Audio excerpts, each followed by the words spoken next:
What is up, Watch fam? Kicking off another video of why I sold my Rolex Submariner 14060. That is the no date. It's also referred to as the two-liner. It has just two lines of text at the bottom, which keeps it nice and clean and classic. And of course, it doesn't have the no date, so the symmetrics of the watch are very nice and appealing for me anyway. Some people prefer the four-liners. It all kind of depends on personal preference. But why did I sell the piece? You know, I'm not going to lie. I spoke off when I first got it and spoke so highly of it. And I still do speak highly of the piece. But I'm actually currently still a student. So therefore, it didn't make sense because I originally had bought the piece as more of an investment piece. Because I honestly feel like the two-liner Submariner is an excellent investment piece. They're starting to get a lot more expensive. And I feel like in about 10 years, the watch is going to skyrocket. You got to remember, each time these watches get older, take a look at our vintage subs now, the 5513s. I mean, they're ridiculous in price.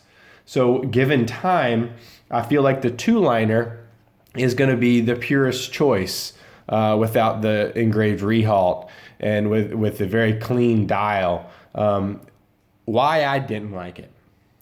Now, no, wait, I should rephrase that. Why I decided to let it go. Two reasons. The number one reason that bugged me about that watch was the bracelet. I did have a solid InLink Explorer 2 black dial. I forgot the exact reference. I think it's 16570. I could be totally wrong on that. Correct me in the comments. But it had a very similar bracelet. It was actually a little bit better than the sub bracelet because it had the solid InLinks. Mine was a U serial, so it still had tritium dial, which still actually had glow to it, which was awesome for the year. But the bracelet rattled. It's like no matter what I did, when I would move that watch around, the bracelet would rattle and make this just awful noise. And a lot of people, that doesn't bother, but that really bothered me. While the head of the watch was amazing, and it was a strap monster. You could put that thing on any strap and it looked good. The bracelet is, you know, what really suits the watch in terms of looks best. But it just, I didn't like that. And it was my everyday wearer. So wearing that every single day, it's one thing if I put it in the safe and let it, you know, sit for 10 years to make, you know, as an investment piece, which I kind of originally thought I was going to do, but I loved it so much I wanted to wear it every day. But it just rattled and rattled and rattled and rattled. And then I started looking, you know, given, I'm going to be honest, I love the look of vintage watches, but I like how well modern watches are made in terms of just how solid they feel. And this Omega Globemaster popped up, and I knew that I could sell my sub without any hesitation because I would just let it go. I got a good price on it, and I was willing to lose a little bit just to get rid of it quick, you know, because I got to experience the watch. A lot of people say lose money, and I'm kind of the opposite. If you get to experience a watch and you lose $400, you paid $400 to own a Rolex Submariner for however long. And to me, you know, as a student without crazy amounts of income at the moment, that's awesome. I've had the pleasure of having some amazing watches in 2016. Rolex Datejust 2, Rolex Explorer 2, Zenith El Primero, multiple vintage Tudors, vintage Longines, solid gold Longines. I know there's just a lot. And I got to do that because I was always, and a lot of those I actually made money on, but I was always willing that if I did lose just a little bit of money, it was a cool way to get a new piece. And this Globemaster, while it's totally different from the Submariner, two total different animals, it just really spoke to me. I've always loved the constellations. from the 50s, and this brought back the pop hand dial right. It was originally, correct me if I'm wrong, but I believe in the 90s, Omega introduced something that was supposed to kind of be a tribute to the constellation. But in my opinion, it had these like weird, it was just a weird looking watch in my opinion. It didn't really do it for me. And this just looks amazing. You'll notice the bracelet. It almost, when you put it on, it almost feels as if the bracelet is integrated for how small and slender the links are. And the detail on this, I mean, look at the chamfers on the actual bracelet itself. And then, I mean, other than fingerprints, you can see that the finish and just the transition between the case, I mean, it's unreal. The quality of this watch is every bit as nice as my Rolex Daytona, which is substantially more in price. And then it has that beautiful 8900 coaxial movement. And it's the master chronometer certified first timepiece. It has a lot of cool points to it. It has the tungsten bezel, and I really did love the look of my Datejust 2 on my wrist, like in terms of just the quick look. But lug to lug, it was just a little too large. Lack of lume on mine too, because I had the slate dial with the green Romans. You can see back in some of my previous videos. This kind of delivers all that in one package. I mean, it has that beautiful greenish blue bright lume on this, and it's very bright and very responsive. It has the tungsten carbide, very resistant to scratch bezel on this bad boy. Pop hand vintage looking dial with somewhat of a very subtle sunburst. I wouldn't call it sunburst, even though that's what Omega kind of calls it, but it's just got a very, very subtle sunburst. And you'll notice this bracelet was actually used on some of the very early, not this exact bracelet, but kind of this look, was used on some of the very early Seamasters. I've seen a lot of vintage Seamasters with bracelets very, very similar to this.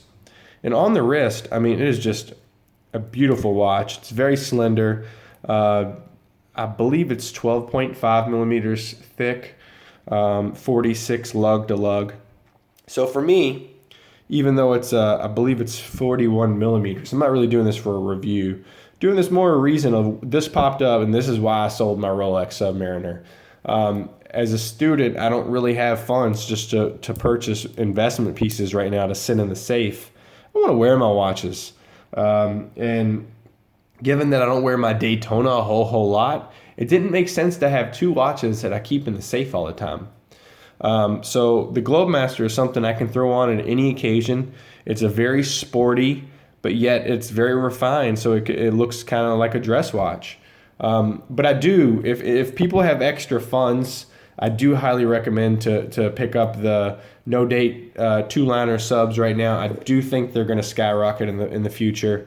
I'm not the only one that's predicting this. There's been many people that have also predicted that this is going to happen. So pick them up. Just a quick little 2 cents at the end. I don't really ever show my straps too much. This one is my fully handmade by me. Everything's handmade in the United States. I get my leathers. I cut them all by hand. Very minimal machines. This is my black chrome axle. The chrome axle that I have too is extremely high quality. As you can see, it almost looks like shell Cordovan. It's so refined, other than just a little bit of lack of a luster that the Cordovan usually has. Just extremely high quality leather, and a lot of people do the 2 stitches. I've kind of knocked that down. I used to as well.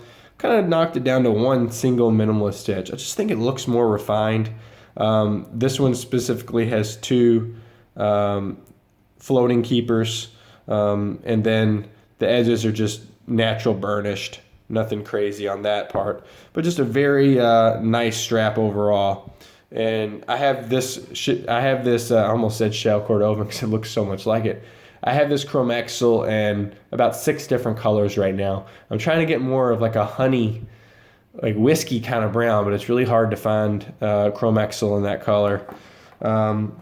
Here is kind of a vintage, kind of almost spectral. This is from Arcadia leather, which is, the first one I showed you was from Horween. This one's from Arcadia. And keep in mind, on both of these, I'm lining the back of these with actually Chromexcel. So you're getting a very, very, and this one has one fixed keeper and one floating keeper.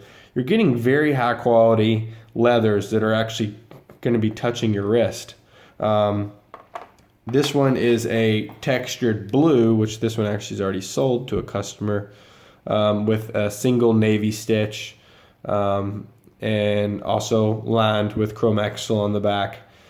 Just a very beautiful, beautiful strap. This is Arcadia leather also. I sell my straps relatively cheap. I do full stitch straps too. Here's a full strip, or full strip. Here's a full stitch Horween. Full stitch Horween. I'm by any means not the best video maker, so I apologize for the quality of the videos. That's why I'm not really doing actual reviews. I'm doing more rants of my. A lot of people know that I've had a lot of different watches in the past couple of years, so I can kind of give my reasoning and why I sold things. So don't expect a super high quality video. That's not my aim here. But thanks for joining me, and check me out on Instagram at Watch Display. And if you want to get more detailed actual reviews of watches, my buddy Shiny007 on Instagram as well is actually just started a YouTube channel. He's also very busy, so he's been kind of starting to get the videos up and going, but he's starting to do a YouTube channel as well, and he does a lot more in-depth videos and comparisons with similar watches. And it would have been nice to show the Rolex Submariner right next to this Globemaster, but unfortunately I've already let it go. But yeah, check out his Instagram and check out his YouTube channel. And also he's doing something really cool on Instagram where every 7 days he wears a watch for a full 7 days. And then does kind of an in-depth written review on that, as well as a lot of high-definition photos, and just kind of like sometimes we wear watches, we change them out so often that we don't really get the time with them every single day in and day out. So I think it's a really cool concept, and a lot of people are starting to follow along on that on Instagram. Unfortunately, my lifestyle, one minute I might be doing work around the house where I'm dirty and messy, and then I might be getting ready for a white tablecloth dinner. So I switch my watches rather a lot throughout the day. Sometimes we'll wear 3 different watches in one day. I'm going to try to tone it down a little bit and join that as well. But check him out, Shiny007. There's an underscore after Shiny.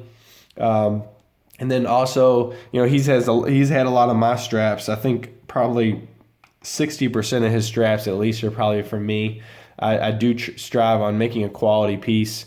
So check me out on Instagram, Watch Display.